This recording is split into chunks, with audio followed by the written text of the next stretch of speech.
Assalamualaikum warahmatullahi wabarakatuh. Salam sejahtera bagi kita semua. Om Swastiastu, Namo Buddhaya, dan salam kebajikan.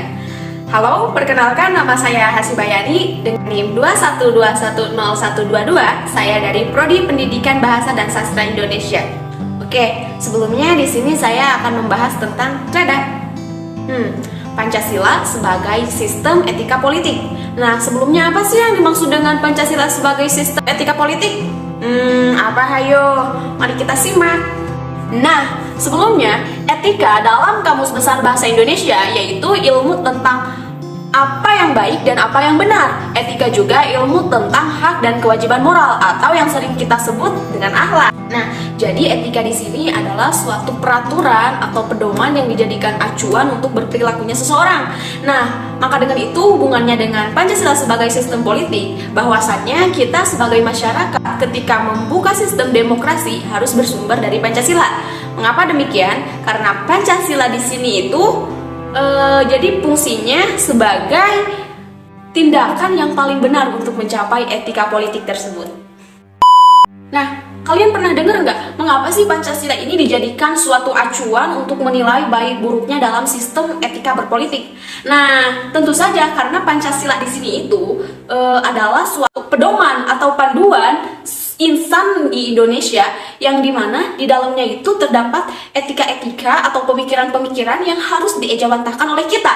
Karena politik di sini itu makanya kegiatan yang untuk menentukan dan melaksanakan tujuan negara. Maka dengan itu, Pancasila sebagai sistem etika politik itu sangat berperan sekali. Nah, jadi dapat disimpulkan bahwa Pancasila sebagai sistem etika politik yaitu suatu perilaku atau perbuatan politik yang berkemanusiaan yang adil dan beradab. Itu sesuai dengan sila kedua. Begitupun dengan sila ketiga, keempat, kelima, bahkan sila ke-1. Nah, Pancasila sebagai sistem etika politik ini mempunyai 5 prinsip dasar, yaitu salah satunya pluralisme. Nah, pluralisme di sini itu artinya menerima kesediaan untuk pluralitas.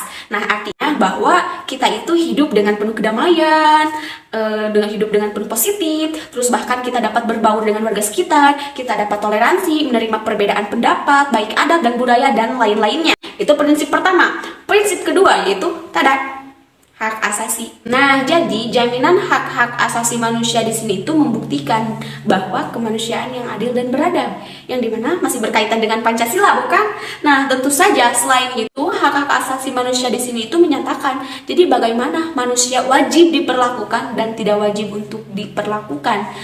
Begitu. Nah, selanjutnya prinsip yang ketiga yaitu solidaritas. Nah, solidaritas di sini itu maknanya kita harus bersatu nih. Bersatu di sini itu maknanya bahwa kita itu hidup tidak hanya sendiri, bahkan bisa dikatakan kita itu hidup demi orang lain atau membutuhkan orang lain, yang dimana kita itu senasib dan sepenanggungan. Nah, selanjutnya prinsip yang keempat yaitu demokrasi. Nah, demokrasi di sini itu artinya bahwa kita atau mereka yang dipimpin, mereka itu wajib untuk menentukan siapa pemimpinnya, oleh siapa mereka dipimpinnya, dan bahkan mereka juga harus mau atau harus menentukan mana mereka akan dipimpin. Seperti itu. Selanjutnya, prinsip dasar yang kelima yaitu keadilan sosial. Nah, keadilan di sini adalah suatu norma yang sangat-sangat mendasar sekali ya. Cuman tuntutan keadilan sosial di sini itu tidak bisa dipahami secara ideologis atau ide-ide atau secara agama tertentu. Bahkan keadilan sosial di sini itu tidak bisa disamakan dengan sosialisme. Maka dengan itu keadilan sosial adalah keadilan yang terlaksana. Begitu. Nah, selanjutnya ada nilai-nilai etika dalam berpolitik menurut Pancasila. Kalian simak dengan baik ya.